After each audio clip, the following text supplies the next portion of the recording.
Hey folks, it's Billy DKY, the truth seeker that simplifies and demystifies. Coming to you from the capital of stupidity, the sticks of Kentucky. Alright, this is going to be my top 5 tweets of the week review, February 28th, 2010. This first tweet is going to be for Kelly BW23. He mentioned how much he loved that criminology tweet 2 weeks ago on Valentine's Day, so here's another one for him. And this is something I learned a long time ago, but I keeps occurring over and over, seeing a little deeper. Have you noticed the similarities between white blood cells and cops? And I started, one day, I don't even remember how it all came about because it's been sort of a while, but I just started noticing, if you watch cops, what are they doing? They're going around the roads, and they're checking to see if there's any bad guys, and if they see a bad guy, they stop the car, and they get out and they go into the house or wherever they have to go to deal with the bad guy, or maybe they're called in on from a street somewhere. The dispatch calls them in to go there. And I started noticing the analogies between that and your body, your white blood cells. Your white blood cells are traveling through all the veins, and they're waiting to, they're probably bumping up against all the other cells to see if anything's going wrong there. And if they find something going wrong, they bump into it, they attack it. They probably send out signals to other ones to come in and attack it. And I don't know, I just thought that was really interesting. And again, it's like your veins are like the highways. And what I see from this, and the beauty of this, or something that somebody could use this for that's a cop or a scientist in this area of white blood cells, is if you're a cop, you could go read some stuff on white blood cell stuff and see how the white blood cells work, and that may give you a better idea of how to do your police work, and vice versa. If you're studying white blood cells, you might want to check into cops. It may give you some insights into white blood cells. And that's why I always say the truth repeats itself endlessly. So if whatever happens in here typically is happening outside of you somewhere else in a bigger way. And that's why I constantly tell people, if you want to understand the universe, you don't have to go looking out thousands of miles or light years out in the sky. A lot of times the answer is right here. If you just look around and understand what you have around you, it just repeats itself throughout the world or throughout the universe, and probably beyond our universe even, so anyway. Next tweet. People are satisfied with the name while understanding nothing. What does a name really mean anyway? If I tell you my name's Billy, what does that tell you? Nothing. What's a Billy look like? Nothing. You don't know. All it does is give you a label to put to somebody. If you say Billy and they already know me, if they don't know me, it don't mean nothing to them. You go to the Mideast and say, I seen this guy on YouTube, his name's Billy. Don't mean nothing to them. They haven't seen it. You know what I'm saying? And I was at the park, and I was going through a period where I was like reading, trying to check all the trees out, and just exploring new stuff. 'Cause my dad, he knew all kinds of trees, and I did. And I was like, I need to learn some of that stuff.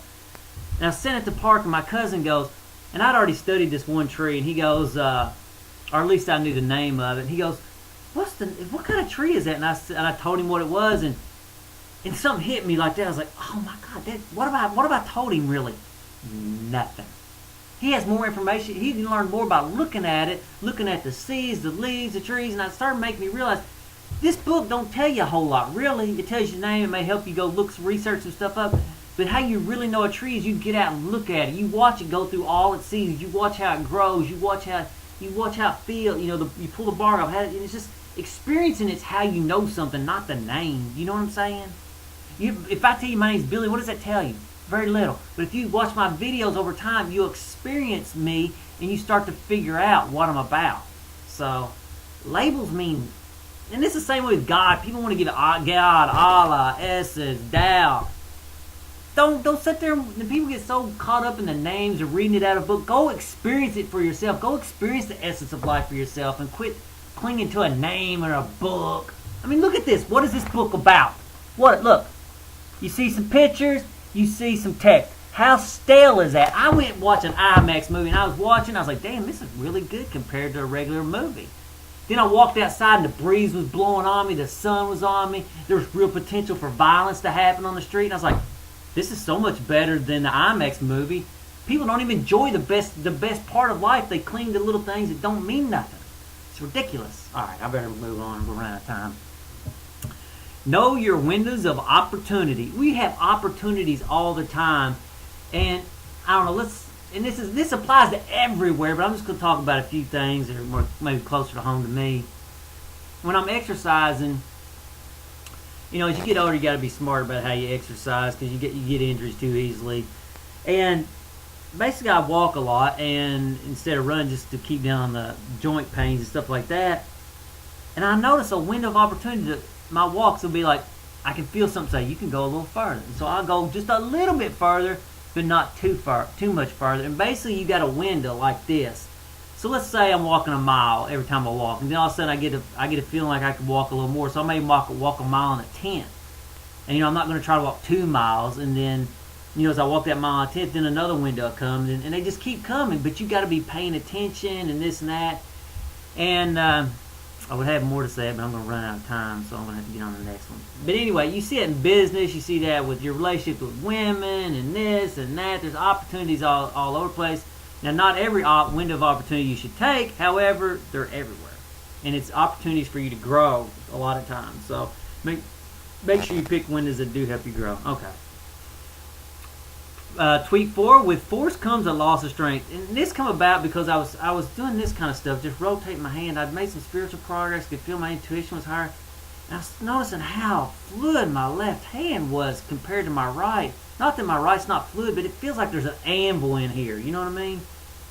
Because I used to do a lot of arm wrestling stuff, and I've done a lot of forceful stuff with it. So there's a lot of, it feels like an anvil in some ways. And it made me realize that not only do you, when you're forceful, you lose the capacity to have that subtle technical part of yourself. And this came up, and I also seen this too. And some people are gonna think it's racist, but it's not. So get past the racist BS and what this may appear.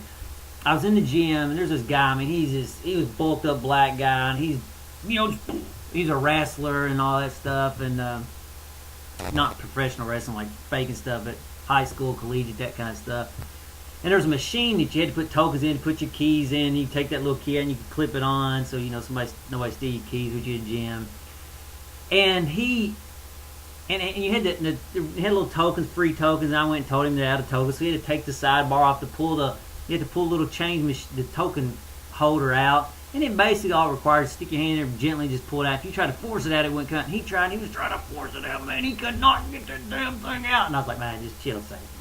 I gently put my hand in there and pulled. And I realized he was so forceful, he had lost the capacity to be subtle. You know what I'm saying? He lost that capacity.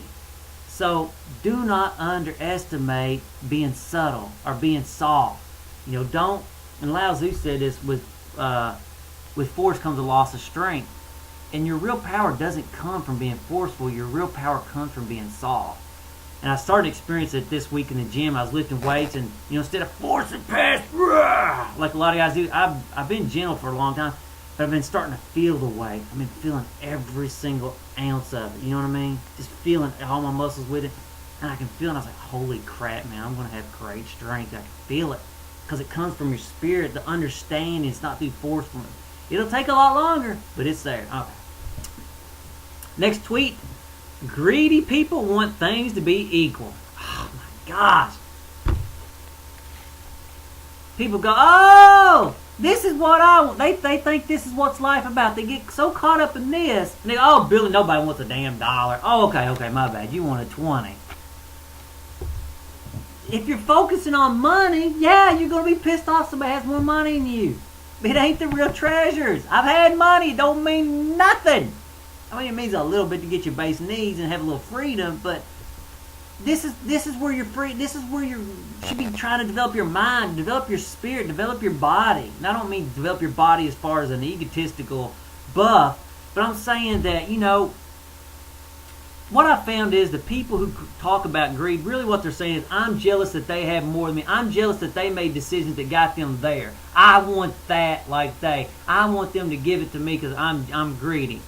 I don't care about how much money they have. They're foolish. They think this is the treasures. And you watch them, they're pathetic as they walk down the street. They're all broke down and stuff, mentally and physically. I don't want them. I can have all that money because that's what they took to get it. You know, they're living a soft, pathetic life. I don't want nothing to do with them. They don't look beautiful. They ain't beautiful to talk to. Anyway, I'm going to run out of time. I can say a lot more. Until the next video, later, folks.